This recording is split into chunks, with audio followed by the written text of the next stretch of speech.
Tax amnesty jilid kedua harus menunjukkan perbaikan signifikan dibandingkan tax amnesty sebelumnya, salah satunya dari segi durasi waktu. Kebijakan yang direncanakan berjalan 1 tahun jangan berlarut-larut dalam mendapatkan persetujuan sehingga berjalan dengan waktu singkat. Lalu, sosialisasi yang lebih matang.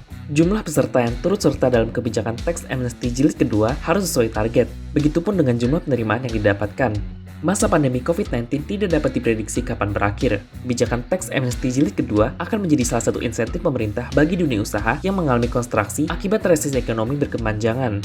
Di sisi lain, perbaikan juga harus disesuaikan dengan UU Nomor 2 Tahun 2020 yang merupakan pelaksanaan dari Perpu Nomor 1 Tahun 2020. Dalam BLI tersebut, defisit anggaran yang mengalami perubahan selama masa pandemi harus dapat kembali di kisaran 3% pada 2023. Karena itu, harus ada kesesuaian antara perumusan hingga pelaksanaan kebijakan tax amnesty jilid kedua dengan aturan perundang-undangan.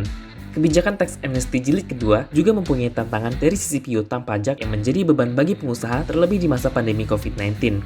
Apalagi, terdapat piutang pajak yang umurnya sudah puluhan tahun dan sulit diimplementasikan dari sisi penagihan maupun penyitaan.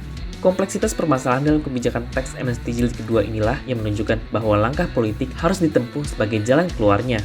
Langkah politik melalui basis undang-undang yang memberikan penguatan dan menjadi jembatan baik legitimasi dari sisi keputusan pemerintah dan kewajiban warga negara sebagai pembayar pajak untuk keluar dari waktu sulit ini bersama-sama.